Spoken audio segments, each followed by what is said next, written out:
Saúdos, familias. Hoxe imos vos falar da febre hemorráxica de Crimea, Congo. A que non sabes o que é? Eu creo que che pode importar, porque é unha enfermedade importante, sobre todo para ti, que pode entrar en Galicia de maneira inminente.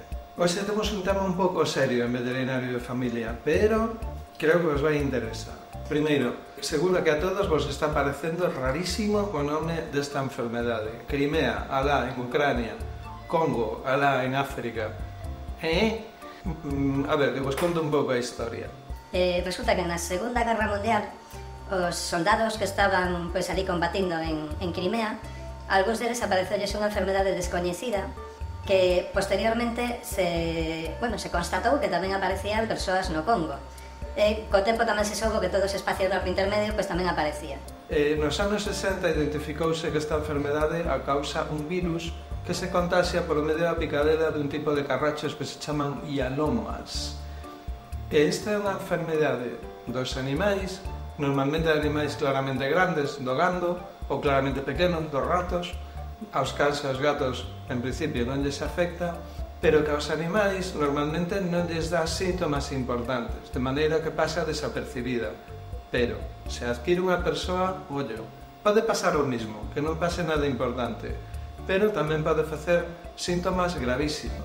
Pode facer diarreas, dolor de cabeza, vómitos, hemorraxias. Por eso se chama febre hemorráxica. Esas hemorraxias poden ser moi graves, de maneira que a letalidade, o porcentaxe de persoas que contraen a enfermedade que as mata está no entorno do 40%. Pouca broma. E esta enfermidade, en 2010, apareceu en España. E agora témola nas portas de Galicia. En 2022, houbo dúas persoas que enfermaron no Bierzo. Fíxose posteriormente unha investigación acerca de cantos carrachos do Bierzo tiñan presente este virus e o resultado é que deron positivo 10 de 95. Son un montón. De maneira que a Xunta de Galicia, que ten unha rede que se chama Regavivec, Rede Galega de Vixiancia de Vectores, dende entón está facendo prospeccións a ver se estes carrachos aparecen en Galicia e apareceron en bastantes concellos, 22, se non recordo mal, e a única provincia que zafa é Coruña. E aínda que non apareceu ningún carracho portador do virus, é moi probable que o virus termine entrando, porque o cambio climático favorece.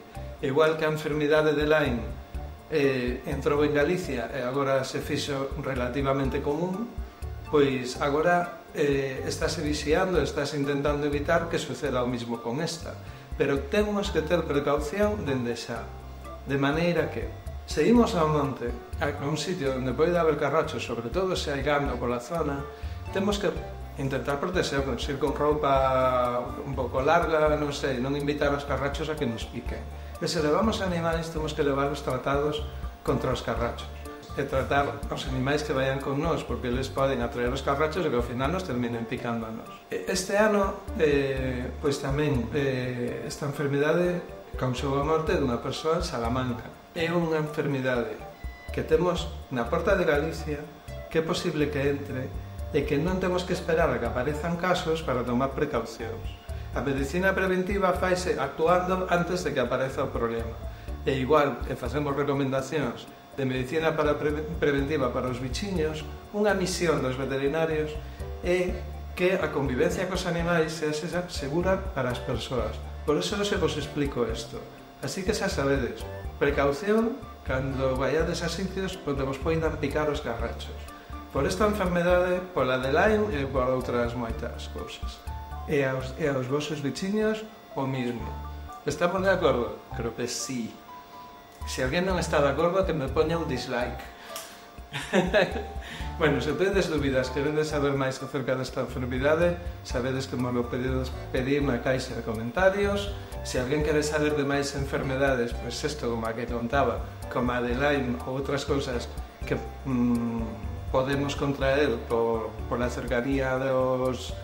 Bueno, neste caso pola picadera dos carrachos ou pola cercanía con determinados problemas dos animais, pois podedes suxerir uns temas.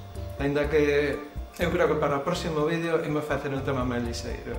Non me apetece estar falando dos problemas todo o tempo.